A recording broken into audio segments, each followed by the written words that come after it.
आप सभी को मैं बताना चाहूंगा, बहुत सारे लोगों ने मुझसे सिद्धि शक्ति ट्रांसफर लिया है, चाहे वो किसी भी मजहब का हो, उन्होंने मुझसे शक्ति ट्रांसफर लिया है और वो खुद का और दूसरों का और अपने परिवार का कल्याण कर रहे हैं। और ये कल्याण मैं आप सभी को बताऊं, यह श्रेय मेरे शिष्यों को ही जाता है। उन्होंने एक समाज को एकत्रित किया है।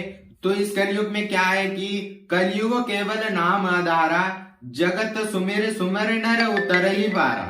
तो इसका मतलब यह होता है कलयुग केवल नाम आधारा है। इस बात का अवश्य ध्यान रखिएगा। नाम से ही यानी कि मंत्रों से ही सब कुछ कार्य सिद्ध होता है। इस बात का अवश्य ध्यान रखिएगा। कलयुग केवल नाम आधारा, राम नाम ले सकते हो, कृष्ण नाम ले सकते हो, शाबर मंत्र है, तंत्र विद्या के अलग अलग मंत्र है। उस प्रकार आप मंत्रों की ऊर्जा आप बढ़ाकर आप शक्तियां सिद्धियां पा सकते हो। इस बात का अवश्य ध्यान रखिएगा। तो इसलिए मैंने सभी के लिए सिद्धि शक्ति ट्रांसफर, इसका ट्रांसफर का कार्य शुरू किया है और वो बहुत लोगों ने इनका लाभ उठाया है और हर कोई कल्याण खुद का कर रहा है। और खुद का जब कल्याण होगा तो दूसरों का भी कल्याण के बारे में आप सोचेंगे। जिस प्रकार आपने मेरे शिष्य का वीडियो देखा कि किस प्रकार उन्होंने चमत्कार किए, वह बच्चे को वह सांप बनाया, फिर से सांप से फिर बच्चा बनाया। आप देखिएगा, ये चमत्कार होते हैं, ये काला जादू, काले इल्म, इसको आपको समझना होगा। आप सभी को पता है कि मैं हर मजहब के बारे में मैं जानकारी रखता हूँ। जिनको पता नहीं है उनको भी बता रहा हूँ। मैं हर मजहब के बारे में जानकारी रखता हूँ, क्योंकि मैं शक्तियों का स्वामी हूँ तो मुझे सब पता होना चाहिए, क्योंकि मैं शक्तियां ट्रांसफर करता हूँ। अब जब मुझे पता होना ही चाहिए, मैं सनातनी हूँ, इस बात का अवश्य ध्यान रखिएगा। और जितने भी मजहब हैं वह सनातन से आ रहे हैं। सनातन का ये अर्थ है जिसका कोई अंत नहीं और जिसका कोई जन्म नहीं, वह सनातन सत्य है। इस बात का अवश्य ध्यान रखिएगा।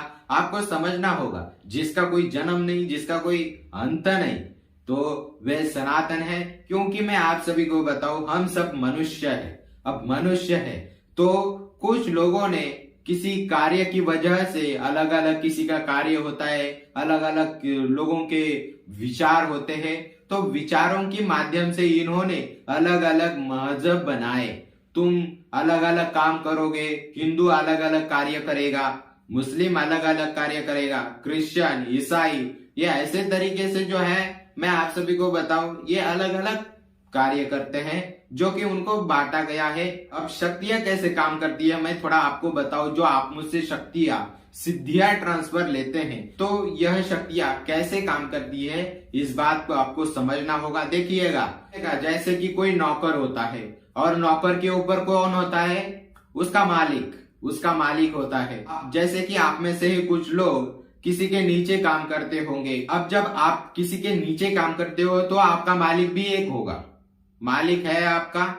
मालिक के नीचे भी मैनेजर भी आते हैं और मैनेजर के नीचे फिर आप आते हो। तो इस बात का अवश्य ध्यान रखिएगा। जैसे कि मैं मालिक हूँ, शक्तियों का स्वामी हूँ, तो मेरे नीचे कौन रहेगा आप सभी को पता होना चाहिए। मेरे नीचे मेरे शिष्य रहेंगे। जैसे मैं करूंगा वैसे उनको करना होता है। इस बात का अवश्य ध्यान रखिएगा।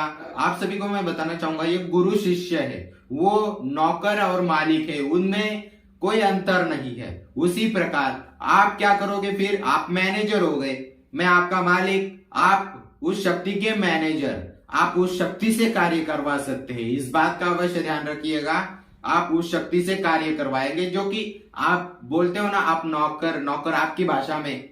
मैं आप सभी को बताओ, मैं गुरु हो सकता हूँ, भगवान नहीं। इस बात का अवश्य ध्यान रखिएगा। मैं गुरु हूँ और रहूंगा, इस बात का अवश्य ध्यान रखिएगा। भगवान कोई हो ही नहीं सकता, एक गुरु हो सकता है। गुरु रास्ता दिखाने वाला होता है। देखिएगा, भगवान एक ही है, श्रीमन नारायण। आप चाहे ब्रह्मा जी कहो, चाहे विष्णु जी कहो, चाहे महादेव जी कहो, चाहे दुर्गा माता कहो, चाहे कोई भी देवी देवता कहो, वह भगवान है, वह देवी देवता है। तो यह जो शक्तियां हैं, ये शक्तियों को समझना होता है, कुछ करना नहीं होता है।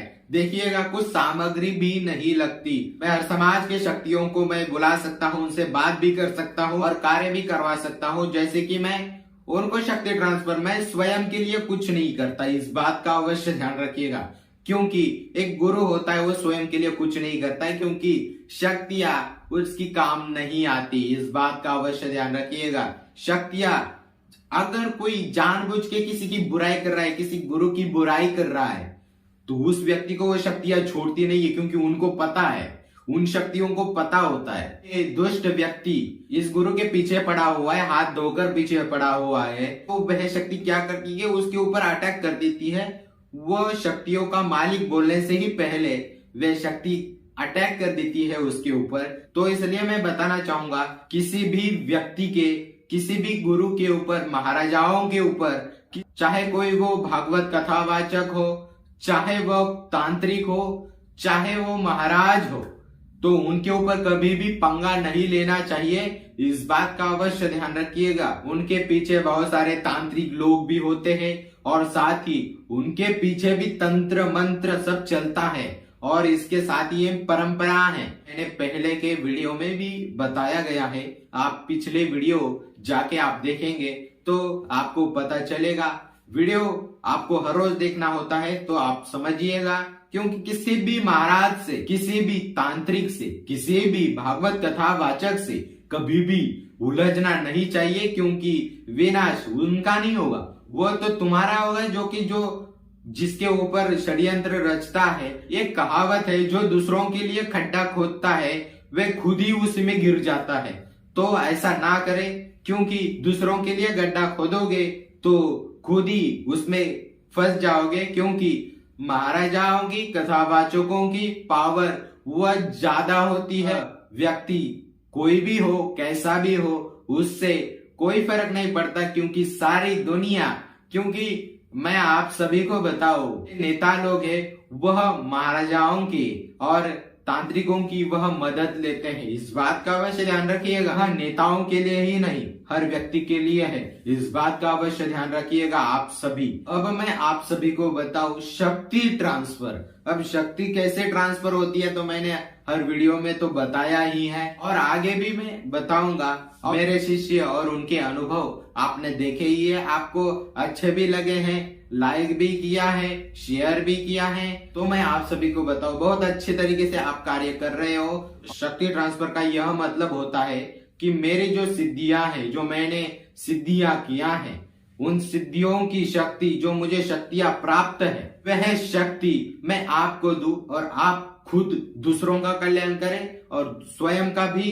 कल्याण करें। इसलिए मैं आप सभी को शक्ति ट्रांसफर देता हूं, और जैसे आप और मैं बात करता हूं उसी तरीके से वह शक्तियां बात करती है और आपको दिखती भी है, और मैं आपको शक्ति 1 ही घंटे के अंदर शक्ति ट्रांसफर कर देता हूं। तो आपको भी कोई दिक्कत नहीं होती है, तो मेरे को भी कोई दिक्कत नहीं होती है। और यही होता है गुरु शिष्य का एक नाता, जो कि आप भी समझ सकते हो। गुरु शिष्य एक प्रेम से जुड़े होते हैं, उनको समझना होता है आपको, जो कि गुरु जब शिष्य को ज्ञान देता है तो वह शिष्य भगवान से जुड़ जाता है, इस बात का अवश्य ध्यान रखिएगा आप सभी। तो मिलते हैं अगले नए वीडियो में, तब तक के लिए जय माता दी, जय महाकाल, जय गुरुदेव, हर हर महादेव।